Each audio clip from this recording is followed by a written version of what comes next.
Christian Horner's shocking dismissal from Red Bull Racing in July 2025 brought an end to one of the most iconic leadership reigns in Formula One history. For 2 decades, Horner had been the face, brain, and backbone of Red Bull's meteoric rise from a fringe team to a motorsport dynasty. Known to millions not only as the team principal who led Red Bull to countless victories, but also as the husband of former Spice Girl Geri Halliwell, Horner's role in Formula One extended far beyond the garage walls. He was a cultural figure, a media magnet, and the symbol of Red Bull's racing philosophy. When he took over in 2005, Red Bull was new to Formula One, having acquired the struggling Jaguar racing team.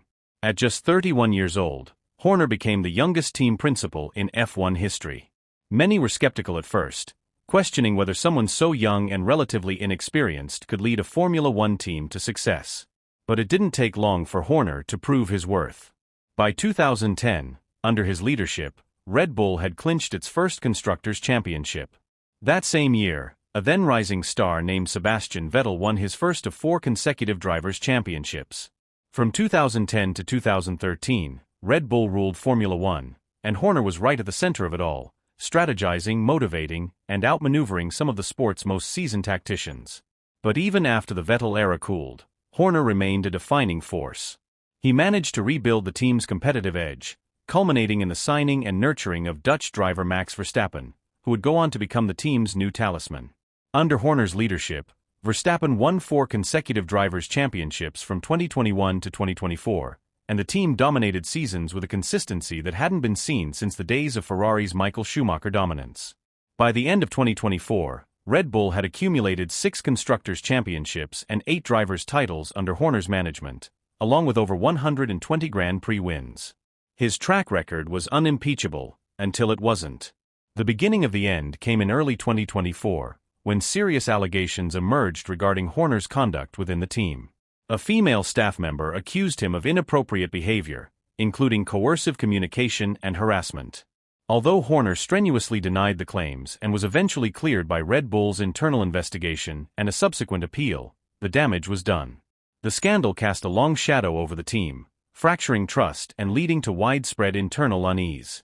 Senior figures including legendary designer Adrian Newey, long associated with Red Bull's technological success, chose to exit the team.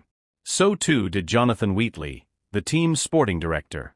The house Horner had built was showing signs of crumbling from within. Despite his survival in the immediate aftermath of the controversy, Horner's standing never fully recovered. The 2025 season started poorly for Red Bull. The RB21 car was riddled with problems: poor downforce balance, tire degradation issues, and inconsistent performance on a range of circuits. While Max Verstappen remained competitive, he won just 2 of the first 12 races, a far cry from his near invincibility of previous seasons. The team's performance slumped, and by mid-season, they found themselves 4th in the constructors' standings, an unheard-of position for a team so dominant only a year before. Behind the scenes, Red Bull's leadership was undergoing its own transformation. Following the death of Red Bull co-founder Dietrich Mateschitz in 2022, the company's structure became more corporate, more centralized. The once autonomous Horner now faced increasing pressure from new CEO Oliver Mintzlaff and the Thai ownership group led by Kaler Muvadhia. The internal dynamics had shifted. Where Horner once made decisions with near-total authority, now his power was being checked, questioned, and ultimately curtailed. In that climate, the decision to replace Horner finally came down on July 9, 2025. The official statement from Red Bull was polite but pointed, thanking Horner for his invaluable contribution and announcing the appointment of Laurent Mekies, a seasoned engineer and the former team principal of Racing Bulls. Mekies, known for his calm, methodical approach and deep technical expertise, represents a distinct change in leadership style. While Horner thrived on charisma, relationships, and strategy, Mekies is seen as a figure of engineering precision and structural efficiency. The move signaled Red Bull's desire to recalibrate not just its on-track performance, but its internal culture. The question now is what this leadership overhaul means for the team's immediate and long-term future. Chief among the concerns is the fate of Max Verstappen, Red Bull's star driver and arguably the most valuable asset in Formula One today. Verstappen's contract reportedly includes a performance clause allowing him to leave if the team falls below certain thresholds. With Red Bull outside the top 3, that clause could be activated. Rumors of talks between Verstappen and Mercedes have already begun to circulate, with Toto Wolff keen to rebuild his own team around a proven winner. If Verstappen were to leave, the blow to Red Bull would be incalculable. From a broader perspective, Horner's firing marks a moment of transition not only for Red Bull but for Formula One as a whole. His presence on the paddock was part of the sport's character, outspoken, theatrical, deeply involved in FIA politics and broadcasting narratives.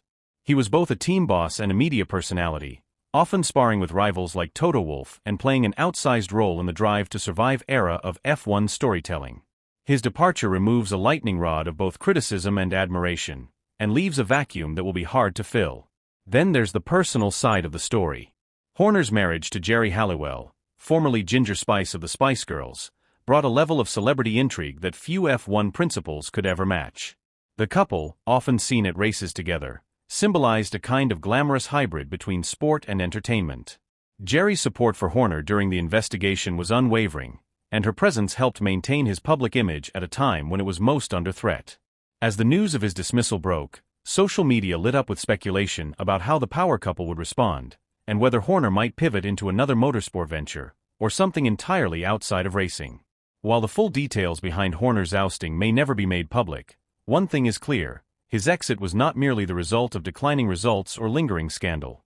It was the culmination of changing corporate tides, evolving team culture, and the unforgiving reality of a sport where yesterday's dominance offers no protection from today's failure. Whether he resurfaces in another paddock role, takes time away from the sport, or even moves into media or consultancy, Horner's legacy as one of Formula One's most successful and polarizing figures is already secure. As for Red Bull, the path forward now lies in the hands of Laurent Mekies.